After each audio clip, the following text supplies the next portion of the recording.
Welcome back to the channel. My name's Tom, and today I'm back with more from RetroWorld Expo 2023 in Hartford, Connecticut. In case you don't know what it is, or you didn't see my first video, it's basically a video game and pop culture convention or expo that's held in Hartford, Connecticut once a year. This was my first time here, and let's just take a walk through and see what they've got. I thought this was pretty cool. This display is by Pack Family Games Museum. And this is what they're calling the golden age of video games from 72 to 83. On the left there we got the Magnavox Odyssey from 72, the Sears Telegames Pong from 75, the Coleco Telstar Alpha from 77, and then the red one and orange one, that's a Nintendo Color TV Game 15 from 77, and then a Nintendo Color TV Game Block Kunshi apparently from 79. I'm not sure on that name. Never heard of those before. That one there in the middle is the Fairchild Channel F. I've heard of that fairly recently, but I know almost nothing about it.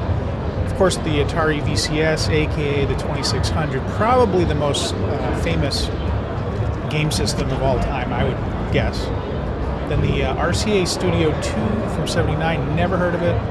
Bally Professional Arcade from 77, never heard of it. The Odyssey 2, definitely heard of that.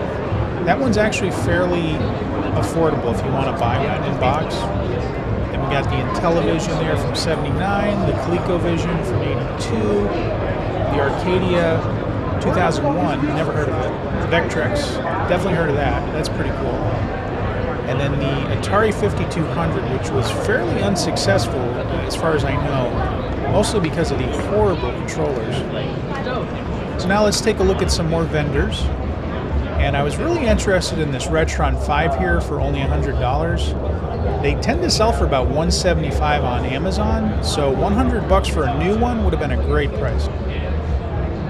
Is this new or is it used? It's very barely used. Oh, okay. Yeah, I figured it was too good to be true, and I really didn't want to buy a used one because, you know, they're readily available brand new at this point. Someday I'd really love to have something like this. These are original NESs in the original boxes. The Nintendo control deck and the action set. He's only asking $260 each, which is actually really low. So I don't know, maybe they're missing parts or something. I'm not sure, because if those are complete in box, that's a very good price. This is a Sega Genesis Arcade Power Stick. It's basically a joystick for the Genesis, and I don't know about you, but I never liked playing Sega or Nintendo games on a joystick versus a gamepad. It just never felt right.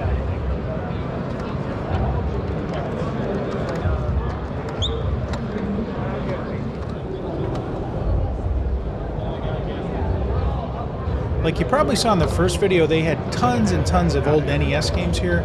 And this guy had something like 12 to 15 copies of Dr. Mario, which is crazy. And a bunch of duplicates of Excitebike, something like, I don't know, 7 or 8.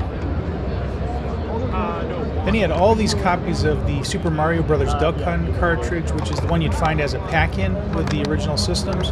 He was asking $15 though, which seems a little high, because normally when I see that it's $5, maybe $10 max. Then over here I did finally find some computer games. They were fairly few and far between compared to actual video games for like Sega and Nintendo. There's Star Wars Rebel Assault. I actually have that. I got it when it came out new back in like, I don't know, was it 94 or something like that? And Dark Reign 2, I know I have that. He was asking $40 on that. I think the Rebel Assault was $50, I believe. As you may know from my first video, I'm really into Sega Genesis and Master System games. And this is Spy vs. Spy on the Master System. The reason the case is so thin is because it's on a Sega card rather than a cartridge. He's asking $45 though, which is a bit high. I checked eBay and they seem to average about $25 to $30 in that condition. And then these, I have never seen these before. These are games for the Atari 400 and 800 computer. I would say those are probably fairly uncommon. Not the best games though, which is probably why they're only about $15 each. So in addition to video games, they also had a lot of pop culture stuff like anime and other things kind of like that. It's not really my thing, but you know, it's still cool that they have it. thought these were pretty cool though. These are magnets and pins based on video games, and they ranged in price from about $11 to $13, which sounds reasonable to me because they look to be pretty high quality. They got pretty much every character you can imagine. And they also had these canvas prints, and these ranged in price from about $30 to $45 depending on the size, which sounds reasonable to me.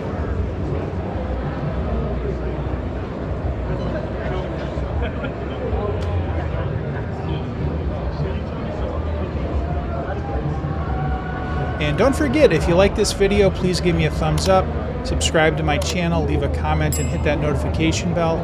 I do a lot of flea market videos, and at a lot of those flea markets, I do run into a lot of toys and video games like this. So if you want to see more stuff like that, please subscribe to my channel. Thanks.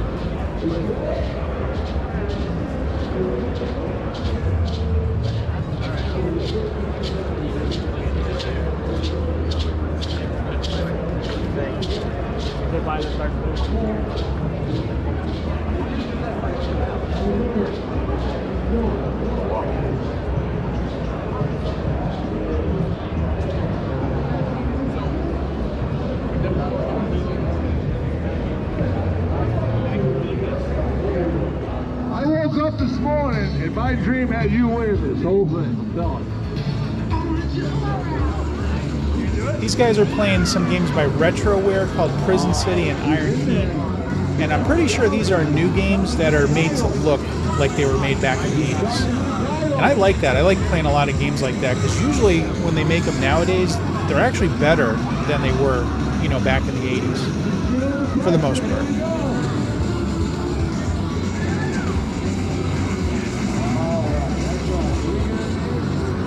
They also had some guests set up back here. A lot of these are YouTube channels that I'm honestly not familiar with. The only one I knew was this guy here, Dan Larson from Toy Galaxy. I've watched a few of his videos and they're pretty good. I kind of like his channel.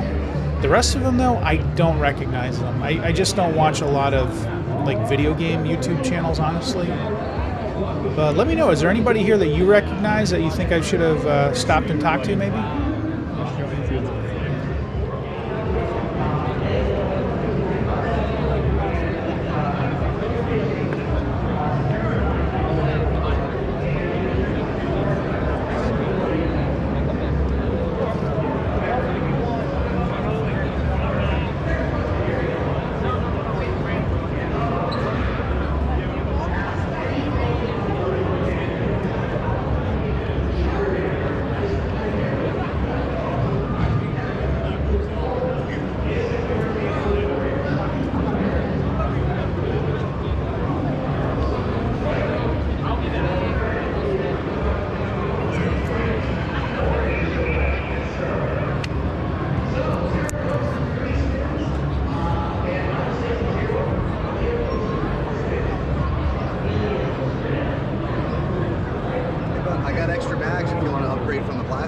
Oh, no thanks. You're good? Okay. Yeah, I'm good, thanks.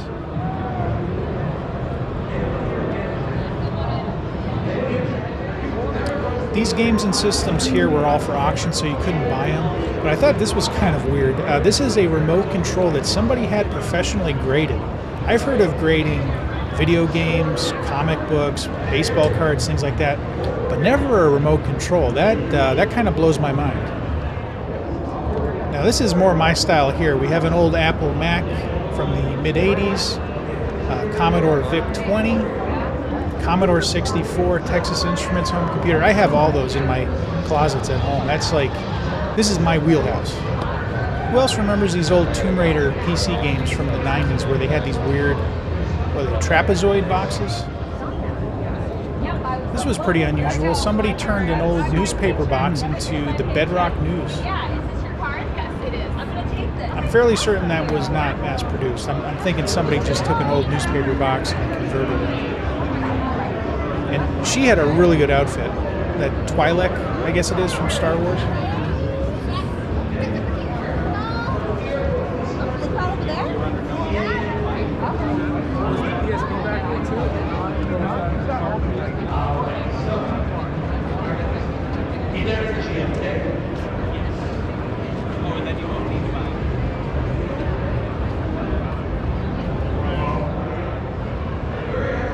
So they actually had wrestling here later in the day. I got here a little bit too early, I guess. It was about, I think, 12:30 or 1, and I think they started the wrestling probably a few hours later. So I'm not sure how I feel about this. They took these TVs and painted them, all these different colors, and yeah, they do look cool, but on the other hand, my OCD is saying that they defaced old TVs. So I don't know. Let me know what you think about that in the comments. Do you think it's a good thing to paint vintage electronics like that, or should they just leave them alone?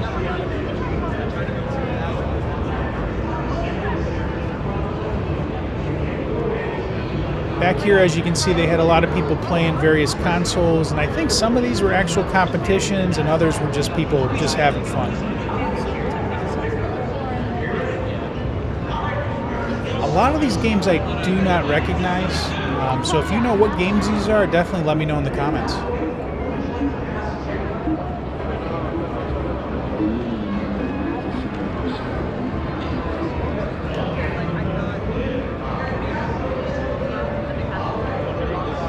Now, I definitely recognize this. This is obviously Tetris.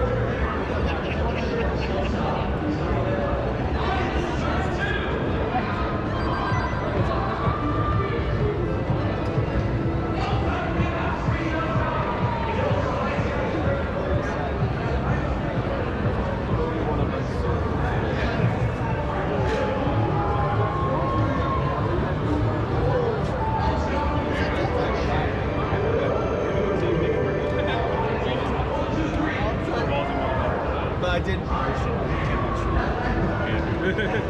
I literally just drove right.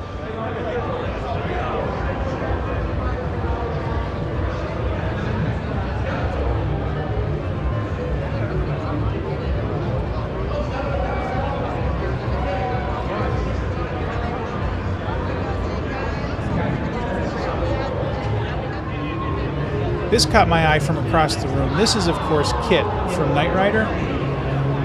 And I don't think this is one of the actual ones they used on the show. I think this is somebody that took, an actual Firebird Trans Am and converted it into K.I.T. I'm fairly certain of that. But it's a pretty good conversion, in my opinion.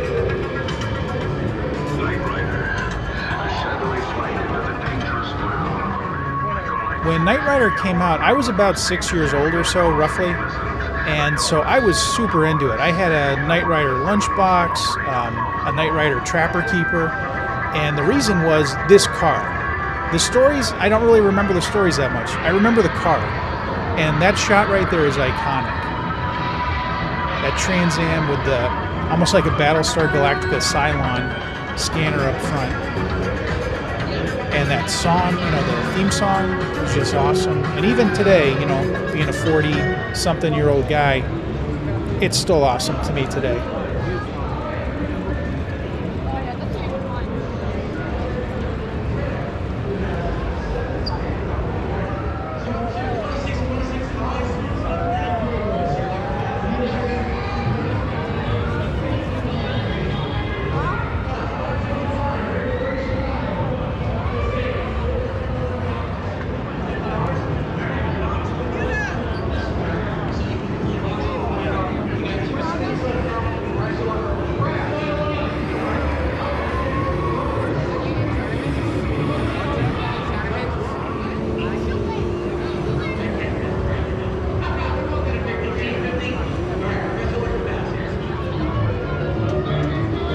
So now let's see if there's any video games and pinball machines I can play. It was really busy back here, so it was hard to get at any of the machines. I did get to play a few of them, but there were a ton that I just couldn't get to. So let's try this one. This is Star Wars Pinball, and I think this one is fairly modern. I don't think this is from the 80s. So let's see how good I am at this. And spoiler alert, I'm not very good.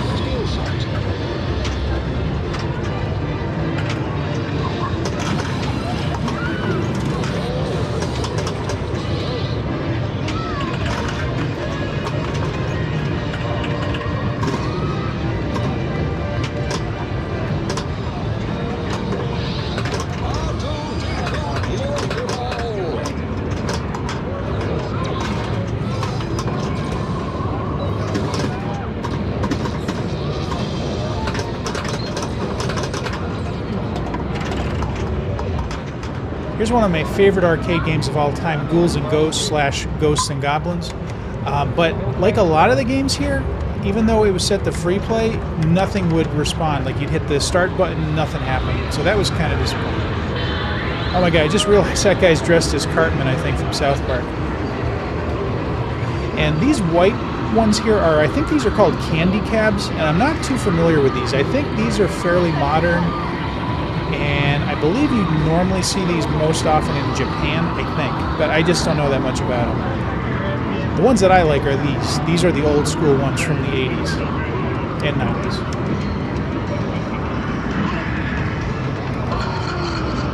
Got Mortal Kombat 2 there. Of course, that's going to be crowded. Neo Geo, Virtua Fighter, and I figured I'd play this, but once again, it was one of those where it just wouldn't start. Like, you know, it's saying push start button, and I'm clearly pressing the start button, and it says it's set to free play, so that was a no-go.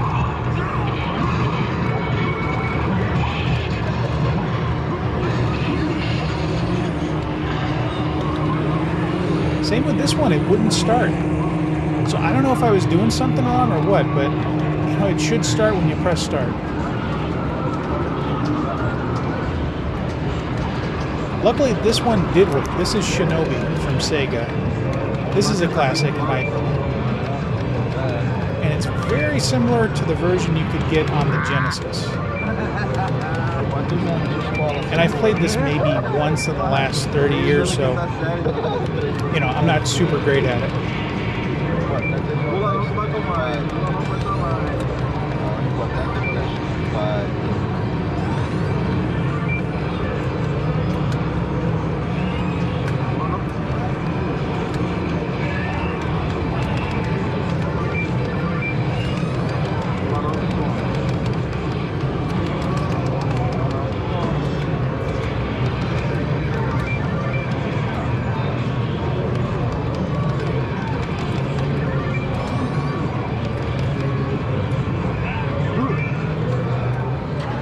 I was going to play this pinball game, but it was out of order.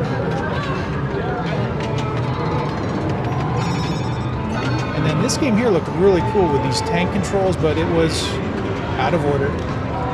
That was Vindicator, I think. Now this is Afterburner. I remember playing this all the time back at the arcade back in the 80s and 90s. I remember that version, and also there was a sit-down version that would spin around. That one was amazing. That was the one you waited in line to play. There was Pac-Man, Double Dragon, Tron, Mario Brothers, and then this is Excitebike. I remember playing Excitebike back in the 80s on my NES, but I'm very rusty. I probably haven't played this in at least 35 years at this point. I started to get the hang of it towards the end of the game, but as you'll see, I'm a little bit rusty at the start here.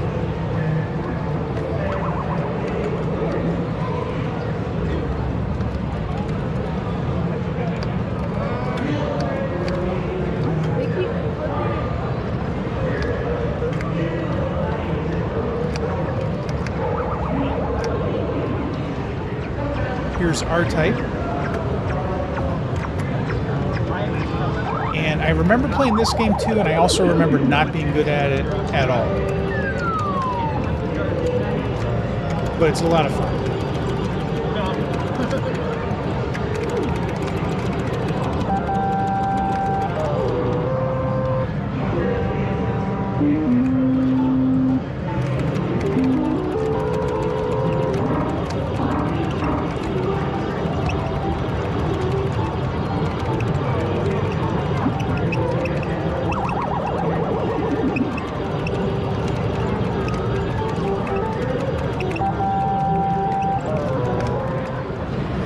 This was probably my favorite video game of the 80s period, the Star Wars game. Especially the sit-down version, which I remember they used to have at the Fun Spot up in New Hampshire, and I think they might still have it. But this one wouldn't start either. I pressed all the buttons and nothing happened, so that was really disappointing.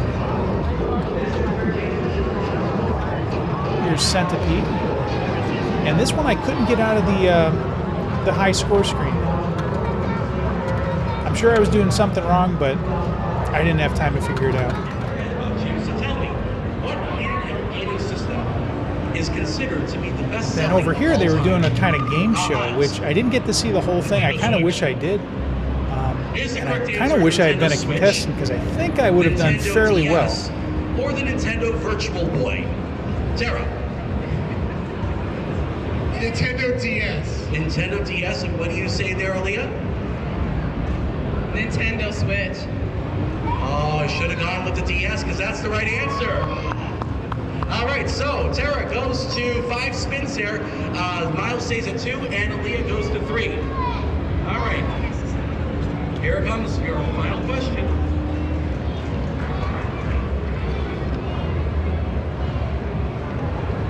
Ninja Gaiden, Ninja Crusaders, or Harvest Moon?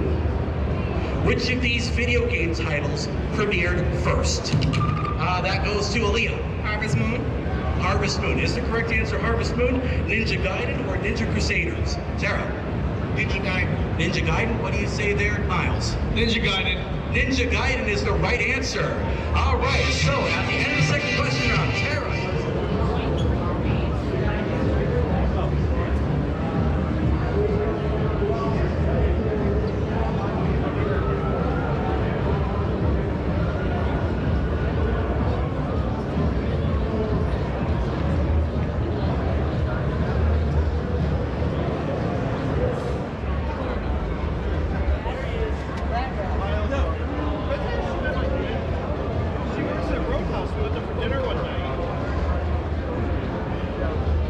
Here's another box of controllers, and I love going through these boxes of controllers. A lot of times you'll find a lot of aftermarket stuff mixed in here, but this is an original Genesis controller, the 3-button for 12 bucks. That's not a bad price, I don't think. And there looks to be a old SNES controller in there as well. But I've actually already got a bunch of those, so I don't need any more. And here's the expensive games under the glass. These are way out of my price range. Here's another box of controllers. These controllers are all only $2 each, which is a very good price, but they do say they're untested, so there's a pretty good chance, you know, they're not going to work, or they're not going to work perfectly when you get them. And there just weren't any in here that really jumped out at me as anything I really needed to have. I'm sure there's something in there for somebody. For, again, $2, you can't really go wrong.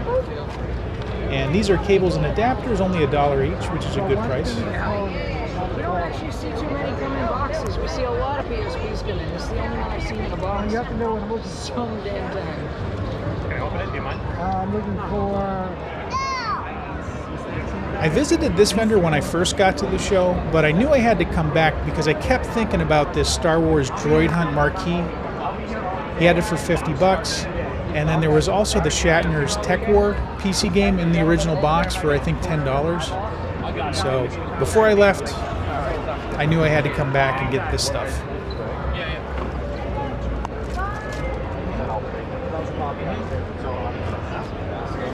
Here's William Shatner's Tech War from 1995. It's a first-person shooter, and it uses the build engine, which is the same engine that they used in Duke Nukem 3D and Blood and Redneck Rampage. A lot of games used that engine back in the mid-90s. And I really like the engine. I love first-person shooters. I'm a big fan of Shatner, not necessarily as a person, but as an actor in Star Trek, because I'm a huge Star Trek fan. So I knew I needed to have this. And for $10 in the original box, that is a very good price as far as I know.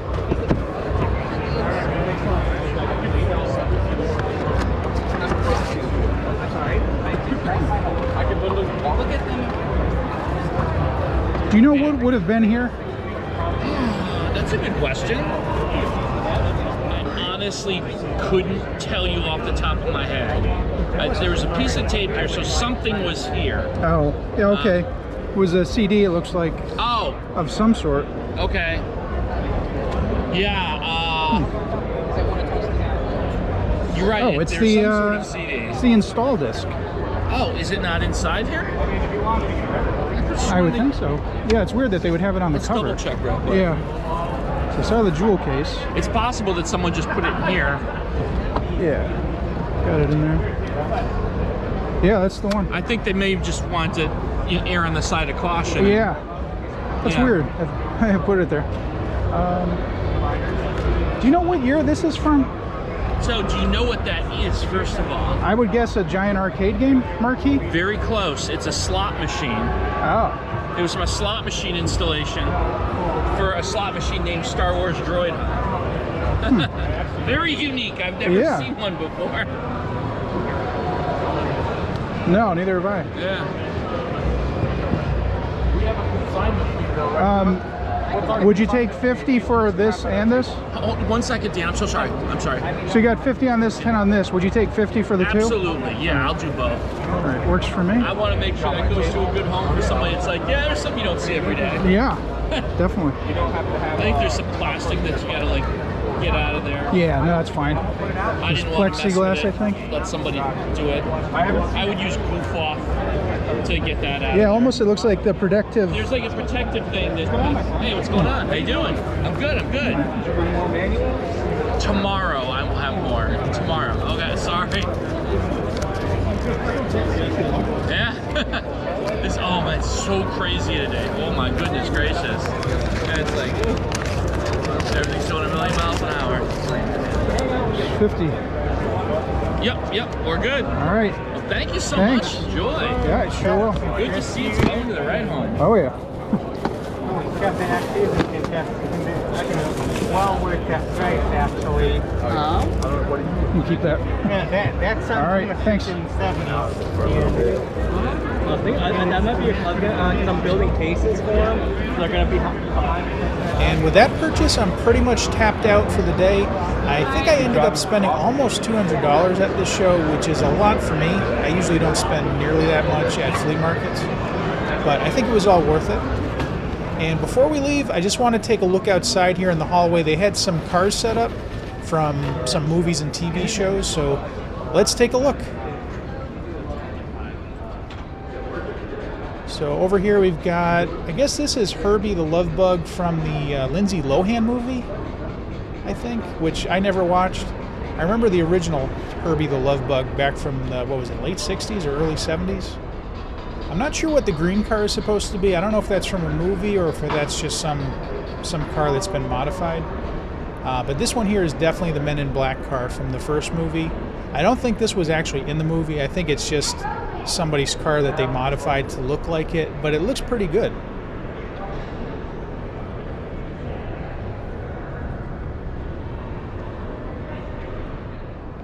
So does anybody know, is that license plate the actual plate they used in the movie?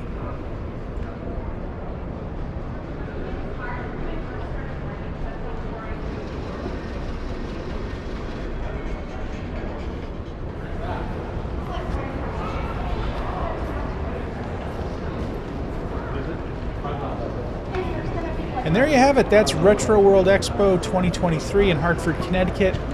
I hope you enjoyed the video. I enjoyed making it. And if you're in the area next year in 2024 and you're into video games, toys, anything from the 80s and 90s, definitely stop on by. It's worth it, in my opinion. So if you like this video, please give me a thumbs up, subscribe to my channel, leave a comment, and hit that notification bell. I got a lot more videos coming up. I do a lot of flea market videos where I run into a lot of toys and video games like the stuff they had here. And also I do a lot of mall videos, dead malls, live malls, any type of mall in between. And sometimes other videos that are totally random. So again, if you like this, please subscribe to my channel. That'd be super awesome. And thanks for watching, and I'll see you next time.